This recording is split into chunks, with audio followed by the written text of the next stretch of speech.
केशव प्रसाद मौर्य को योगी ने बना दिया ओपनर, दे दी है नई जिम्मेदारी, चुनाव में खुलकर करो बैटिंग। केशव प्रसाद मौर्य अब योगी की स्टाइल में क्यों आए? केशव प्रसाद मौर्य का हाथ जब जेवर में पीएम मोदी ने पकड़ा तो तभी समझ आ गया था कि केशव अब चुनाव में कितना बड़ा रोल प्ले करने वाले हैं। कुछ साल पहले कलराज मिश्र ने केशव का हाथ झटक दिया था। केशव प्रसाद मौर्य का एक हफ्ते में यह तीसरा बयान है जो बता रहा है कि केशव भी योगी की राह पर चलने लगे हैं। केशव का सबसे बड़ा बयान है कृष्ण मंदिर पर, लेकिन सबसे धांसू बयान है लुंगी और जालीदार टोपी पर। गोली टोपी लगाए हुए, राइफल रिवाल्वर बंदूक लिए हुए व्यापारियों को डराने और धमकाने का काम कौन करता था?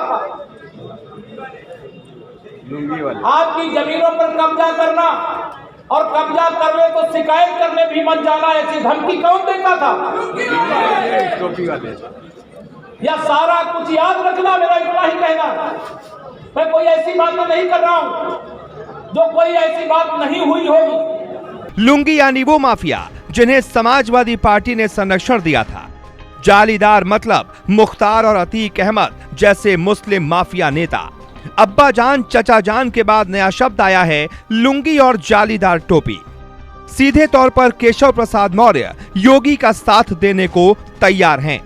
मुख्तार अंसारी या फिर यूपी के माफियाओं के लिए योगी काल बने हैं, लेकिन अब बारी बीजेपी के सभी नेताओं की है। योगी की टीम में एक से बढ़कर एक खिलाड़ी हैं, लेकिन केशव प्रसाद मौर्य ओबीसी का एक बड़ा चेहरा है। अखिलेश यादव की काट हैं, ऐसे में उन्हें स्ट्राइक संभालने का मौका मिला है।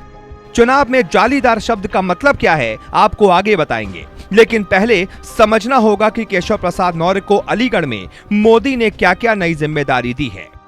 पहली जिम्मेदारी मिली है नेताओं को शामिल करने की जो दूसरी पार्टियों में खुश नहीं है। दूसरी जिम्मेदारी है योगी के खिलाफ एक भी शब्द नहीं बोलने की। तीसरी जिम्मेदारी है माफियाओं पर योगी की कार्रवाई पर अटैकिंग मोड में रहने की। और चौथी जिम्मेदारी है विपक्षी नेताओं को राम और रहीम में उलझाने की। केशव प्रसाद मौर्य ने अखिलेश यादव की पार्टी में समाजवादियों को गुंडा और माफिया बताया है और दावा किया है कि अगर गुंडों और माफियाओं को पार्टी से निकाल दो तो समाजवादी पार्टी में कुछ नहीं बचेगा। केशव प्रसाद मौर्य के चेहरे पर बीजेपी को भारी वोट मिल सकता है, लेकिन पिछले दिनों वो पार्टी से नाराज भी हैं। ऐसी खबरें चल रही थीं, जिससे वोटर कंफ्यूज होता है। इसलिए पीएम मोदी ने जेवर में उनका हाथ उठाकर बता दिया था कि अगर दाहिने योगी हैं तो बाएं केशव हैं। केशव प्रसाद मौर्य अब योगी की तरह अटैकिंग मोड में आ गए हैं और विरोधियों को वो घेरने का काम करेंगे। आपको क्या लगता है, केशव अगर योगी का साथ देंगे तो बीजेपी को फायदा होगा? केशव प्रसाद मौर्य के कद का अंदाजा इसी बात से लगाया जा सकता है कि यूपी बीजेपी के दो नेताओं का हाथ पीएम मोदी ने पकड़ा था। एक थे केशव, दूसरे थे योगी। पवन पटेल, प्रयागराज, ग्लोबल भारत टीवी।